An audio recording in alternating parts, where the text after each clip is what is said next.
it's me again. I am here to tell you about my favorite movies of all time. Honestly, I've been thinking about doing this video for a while. Not for a while, maybe like 3 days. But I really wanted to share, and I also want to really connect with you guys. Whoever's watching these videos, whoever's active on my channel, whoever consistently watches my videos, it's great to get to know you guys. So the reason why I'm doing this video is to get to know each and every one of you.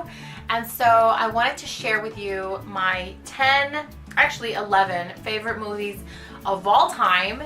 And to be honest, it's the ones that I can remember.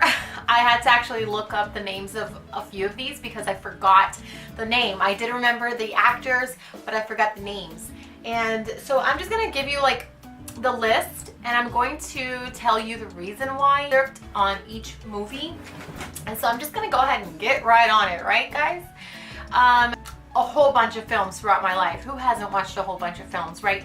But I've watched a lot of films throughout my life, and I am like more gravitated towards, honestly, I've studied psychology in the past in university, and I realized that we are gravitated, or I learned that we are gravitated subconsciously towards who we actually are on the inside. It's so strange, or who we feel we are. So I love these films for the fact that they relate to me on so many levels. But I'm going to tell you the list of these films, and if you've seen them, comment below. Let me know what you think about the film, and also comment below and let me know what's your favorite film. I want to get to know you too, honestly. I just started this YouTube page, but I want to get to know you on the other side of this screen, wherever you're watching it. Girl, boy, whoever you are, seriously, I want to get to know you. I want to know what's your favorite film of all time and why. But I'm going to go ahead and get right on it, on my list. So I just started, like I said, I just started this list, and it's in no particular order because I remembered the first one on my mind. That's the one I remembered, and then I just went down the list. So they're in no particular order, but I'm going to tell you my list and why, or the excerpt of it and why. I know it's going to be like, it sounds pretty lengthy, but I'm going to try to make it as quick as possible so it's not like super boring and like you guys are like drooling over there and snoozing. But let me get right on it, alright guys? So number 1, Eternal Sunshine of the Spotless Mind, with who? Okay, I can't remember the name of these actors. Oh! With Jim Carrey and Kate Winslet. Alright, Kate Winslet is Clementine and Jim Carrey is Joel. So here's the excerpt. After a painful breakup, Clementine, Kate Winslet, undergoes a procedure to erase memories of her former boyfriend Joel from her mind. When Joel discovers that Clementine is going to extremes to forget the relationship, he undergoes the same procedure and slowly begins to forget the woman that he loved. It's directed by former music video director Michael Gondry. The visual, arresting film explores the intricacy of relationships and the pain of loss.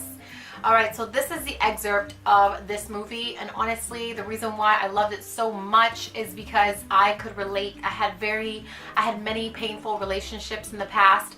I tend to connect very seriously with the person, with my significant other, and I take the breakup very deep, very seriously. I guess you could call me melancholic. So, speaking of melancholic, I just remembered my other favorite movie. Okay, so I gotta write it down before I forget. But, so this is the reason why I love this movie. Basically, in my words, this movie, Eternal Sunshine of the Spotless Mind, I can never get enough of it. I can watch it over and over. It's amazing. It's just about these two people trying to delete each other. They deleted each other from their memories, but the whole process of the movie is going through the breakup. It's going through the relationship and like the ups and the downs, and you can relate to it. Honestly, if you're a human being, you can relate to it. So it's just, I don't know, my ex-husband used to tell me that I picked the best films of all time, which leads me to the next one, before I forget. It's called Melancholia. Okay, and it's a 2011 science fiction drama psychological thriller film written and directed by Lars von Trier and starring Kirsten Dunst. Alright, so this movie is pretty much about the end of the world. There's an asteroid heading towards Earth, and the girl, Kirsten Dunst, can see the future. So she knows that the world is ending, and she is about to get married, and you know, while she's getting married, she gets married, and during that night she's having sex with some stranger outside, and then the groom runs off because he finds out. So that's not what the movie's about. The movie is about her knowing that the world is ending, and she's just in this deep melancholic state, and she's alone on it because nobody knows that the world is ending, and she lives with her sister.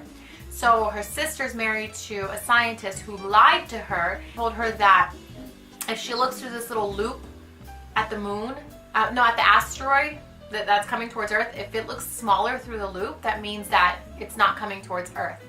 So she looks at it, and it seems to appear smaller, so she's like, oh, she's at rest. A few days later, they find the scientist. He committed suicide in his barnyard, I guess where the horses are. She looks at it one final time through the loop. That thing is like over the loop, like completely over the loop. She's like, ah! So she has a son, right? And so like her sister, she finally believes her sister, Kirsten Dunst, that the world is ending, and the little boy likes to make huts of tree branches. So I'm not going to tell you the ending, but it's just so melancholic. It's so dreary. It's a psychological thriller. It keeps you on your toes throughout the entire movie. It keeps you guessing like what's going to happen. And I'm not going to tell you the ending because if you haven't watched it, you need to watch it. It's from 2011. It's called Melancholia. You can find it on Netflix. And you can find it if you have Showbox. I don't know. Any other place where they have free films that are legal. So you can find it there. It's Kirsten Dunst. And my next film, I'm going to continue. My next film is the Guardians of the Galaxy. Oh my god! Okay, when I first watched this movie, it was amazing. Like, to me, it was so funny. Like, I connected with the guy. Like, he was just, like, the jokes that he said were just, like, hilarious to me. It was my sense of humor. He was on another level. Okay, my sense of humor is, like, super sarcastic. I'm, like, super sarcastic, okay? And not everybody gets my jokes. People are, like, scratching their head, like, what did she just say? But, or they're just like super pissed. But I love that movie. I was like drawn to it from the very start. It was amazing. It got my mood up, like my happy mood, my excitement. Everything was just like through the roof. And I watched it with my husband, with my estranged husband then, and we got out of that theater like super jolly, like drinking our Coke and like taking selfies and stuff. Like, we were so happy. I love sci-fi films. Okay, another thing about me, I am a sci-fi freak, okay? I love sci-fi films. I love everything that has to do with the galaxy and other planets and life on another planet and traveling through space. Which ironically, I do not like Star Wars. Do not hate me, please. I do not like Star Wars, and I do not like Star Trek, okay? Don't hate me. But honestly, that's just my personal choice. I've never watched either of them. I just don't care for them. But I do love sci-fi films, like, and they're my particular sci-fi films. So this is the one I really loved. It was funny, it was energetic, and it was sci-fi and space travel all in one. Like, it was all my favorites. So you gotta watch it if you haven't watched it yet. The next one is Breakfast at Tiffany's. Okay, so honestly, I know it's an older film, but the reason why I love it is because I can connect with the protagonist. I can connect with the main character. She is a lonely girl. She is just wandering through life, lying to herself and to everyone around her, pretending she's like filthy rich when she's not. And she meets the guy of her dreams. She's lying to him too. At the end, they get together, but it's just like, it's amazing because first and foremost, it's based in New York in 1968. And I love the style in the 60s. It's just amazing to me. I love the style in the 60s. It's like, I don't think there's gonna be style like that. It's been copied over and over, but I don't think there's gonna be style like that ever again. I mean, that was original style, guys. Seriously, that was original style. They might have like grabbed a few things from the 20s, but everything else was like unique. And not only the style, it's a mix of style and class and loneliness in the big city. I mean, it's just, and now that I live in the big city, I live in the Big Apple, I can relate to her in a sense. So I don't know, I've always loved to watch it. I can't get enough of that movie. It's a lonely, loving, heartwarming movie. It's funny as well. So watch that, guys, if you haven't watched it yet. I know it's a girl film or chick flick, but honestly, my ex-husband used to watch all these. So actually, that's the only one he fell asleep to, which is weird. But other than that, all the films that I pick are amazing. All right, the next one down the line, The Fifth Element with Bruce Willis. Okay, and all right, so let me just read it. Good and evil battle for the future of the 23rd century Earth in this visually striking, big-budget science fiction epic. In the movie's prologue, which is set in 1914, scientists gather in Egypt on the site of an event that transpired centuries earlier. Aliens, it seemed, arrived to collect 4 stones representing the 4 basic elements: earth, air, fire, and water, warning their human contacts that objects were no longer safe on Earth. A few hundred years later, in the 23rd century, a huge ball of molten lava and flame is hurtling toward Earth, and scientist holy man Victor Cornelius declares that in order to prevent it from destroying the planet, the same 4 elemental stones must be combined with the 5th element, as embodied by a visitor from another world named Mila Jovovich. That's the girl. However, if the force of evil presents itself to the stones instead, the Earth will be destroyed and an evil being named Zorg will trigger the disaster. Despite her remarkable powers, Lilo needs help with her mission, and she chooses her accomplice, military leader turned cab driver, Corbin Dallas, Bruce Willis, when she literally falls through the roof of his taxi. All right, watch that movie, guys. That one's like also awesome. It's not my like on the top list, but it is one of my favorites. I'll never get tired of watching it. The next movie on my list is Alfie. Again, if you've seen this movie, it's with somebody shoot me in the foot, please. Okay, don't do it. Don't do that. Okay, Jude Law. So there's 2 films from Jude Law that I love. Okay, so this is another one. Alfie is a 2004 British-American romantic comedy drama film based on the 1966 British film of the same name, starring Jude Law as the title character. Okay, so this is pretty much... Can I read it? Okay, so this guy is a ladies' man. Okay, he's a ladies' man. He's a limo driver. He's a ladies' man. Oh my God, he has ladies like at every freaking area code of the city. I think this based in California. I'm not sure, but he has like a girl in every area code, okay, in every zip code, and he lies to all of them. Okay, so one of them is a potential keeper. Okay, but she has a little boy. So unfortunately, the little boy became attached and everything. He meets a girl who's like bonkers crazy. Okay, and she's got like some kind of disorder, mental disorder, but he doesn't realize it until like they move in together. He thinks she's the one. They met New Year's and stuff, like on New Year's and everything. She ends up alone. No, like everybody finds out about like that he's been cheating on all of them and everything, and you know, he just ends up alone. Things just come back at him, and he just reflects on his life, and he does end up alone and everything, but he reflects on his personal life and like stop hoeing around. So I think that he's just amazing. Like, this movie's amazing. I love it. The next movie that I love is The Holiday. Guys, have you seen The Holiday? Oh my gosh, I think it's like 2006. And it's with Jude Law again, and it is Cameron Diaz, Jude Law, Kate Winslet, Jack Black, Rufus Sewell, Ellie Wallach, Edward Burns, Emma Pritchard, Shannon Sossamon, John Krasinski, Catherine Hahn, Bill Macy, Shelley Burke. Like, it's a whole bunch of like famous actors.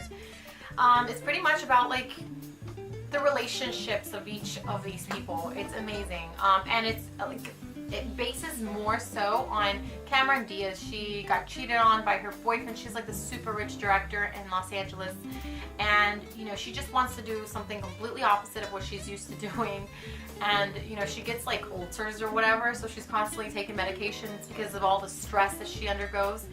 And she just like looks up house switching, or like, yeah, home switching or something like that, and like Kate Winslet just got dumped like on Christmas Day, and she just found out that the boyfriend that she had was getting engaged to somebody else. She like tries to commit suicide by like smelling like her gas on her stove, and she's like, what the heck am I doing? And she hears this little like notification on her computer, and it's like doo-doo, and it's like, can we switch homes? And like they just like exchange information, and they just do it. And so here, when Cameron Diaz goes to her house and Kate Winslet goes to Los Angeles, Kate Winslet lives in this like really tiny little beautiful bungalow in England. Oh my god, it's gorgeous, guys. Like, I wish I lived in something like that. It's like so secluded. Like, it takes like 3 miles just to get in there. But eventually each of them meet like the love of their lives, and they rebuild their lives. It's amazing. Like, the Cameron Diaz in the movie, she has like an assistant, and that's Jack Black. And so like Kate Winslet eventually starts getting to know this guy, Jack Black, and she becomes really good friends with the neighbor, who's like this really famous actor in the 40s. You know what I mean? And he's like 90 by that time, and she becomes friends with this elderly man. And Jack Black, you know, finds out that his girlfriend has been cheating on him, and he's like the sweetest guy ever. They get to know each other, they get closer, closer, closer. And Cameron Diaz, on the other hand, is like regretting that she went to England, because it's like extremely excruciatingly boring. But like 3 hours later, after she got there, she's already packing her suitcase and stuff. That night, she already had her suitcase packed up and everything, and like she hears a knock on the door, and it's Kate Winslet's brother, Jude Law, like super drunk, over drunk brother, and he's like, oh, you're not my sister. And she's like, who are you? And he's like super hot in the movie and everything. He's like trying not to stumble all over her, and they get to know each other that night. And so he's like, why don't you take a piss first? I mean, I don't know how that's romantic. But they eventually like have sex that night and everything, and they're just like trying to take it easy or whatever. And she thinks that like girls are calling this guy, because there's 2 girls that called him so far, 2 different girls. Eventually she finds out that they are his 2 little girls, his 2 daughters. I don't know how they have cell phones, but they were calling him. And he's a widow. He's a male widow, so his wife had just died, actually 2 years prior. So he was just trying to like get out and about, and just try to rebuild his life again. So it's a really heartwarming story. They have happy endings. It's amazing. So you guys have to watch that movie. And I'm not gonna go on with this, but let me finalize my list. All right, so Gattaca. Jude Law is also in this movie. It's a sci-fi film. It's like based in like the really, really, really far future. Want to meet someone in your print, and they'll tell you like, okay, at birth they tell you what defects you have and like everything, how long you're gonna live, how many years you're gonna live, what you're worth, pretty much. Okay, so Jude and Hawk, okay, so they told his parents, because they decided to have him naturally, so they told his parents like he's not gonna go over the age of like 31, I think, and he's not worth anything. But he has dreams of flying into space. So he switches identities with Jude Law, who had become handicapped in his life. So he's like this, he was this perfect person, but because he became handicapped, he no longer could live the life that he was supposed to live. So they did this illegal switching, and Jude Law had to do these like leg extensions, and oh my god, they hurt like crap. I mean, I don't know, but the bench, like, apparently in the movie it looks like it hurts like crap. And he had to like switch his eye color. Oh my god, it was like crazy. Every day he had to scrub in this like special shower to like get all his follicles off, so that nobody finds out that it's him. It was like this excruciating, agonizing daily practice that he had to do to hide in this other person's identity so that he can fly into space. Alright, so he meets Uma Thurman, and she's like this perfect woman or whatever. They meet, they date and everything. She later finds out that he's lying, but she covers for him the law finds out and they're like after him and everything. He does eventually go into space, so it's amazing. So when he does go into space, Jude Law doesn't find his life worth living, so he commits suicide. He throws himself in a furnace.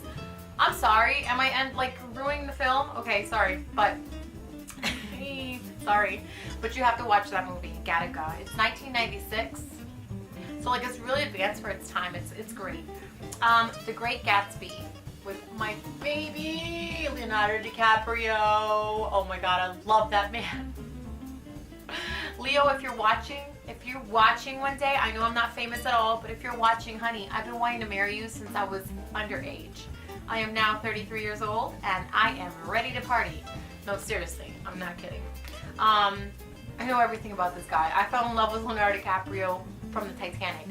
But ironically, Titanic is not on this list because it's not my favorite film. It used to be when I was a kid, but it's not my favorite film anymore.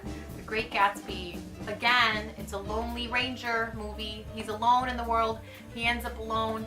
He's like this super famous rich guy and like throws parties like there's no tomorrow. At his deathbed, at his funeral, there was not a soul. Only one guy was at his funeral, but he falls in love with the woman of his dreams, and she goes and marries someone else just to have security, which, oh my God, bitch, like I want to slap her in the face. Like I can't stand her for that. Because like he loved her when he had no money, and you know she listened to her parents. So it was just like this really sad love story. He wanted to give her the love, like emotional security, because the guy would beat her senseless. He gave her financial security, but he was not giving her emotional security. So he was now rich and was willing to offer everything, but she was already married with a little girl. Like they already had a child together, so she wasn't willing to give that up. Her loss, right? Then he died. Somebody killed him because of the situation and everything. But it's amazing. This film is amazing. Okay, so another one that's my favorite with Leonardo DiCaprio is Catch Me If You Can, which I'm going to end this list. I know I said 10 or 11, but I know it ended up being 12. Catch Me If You Can is also like a Lonely Ranger film. I mean, it's just, he's a lonely kid. He finds out that his parents are divorcing and he started running away from there. So he would run away. He ran away from his parents. He ran away from his dad, and he ran away from the law.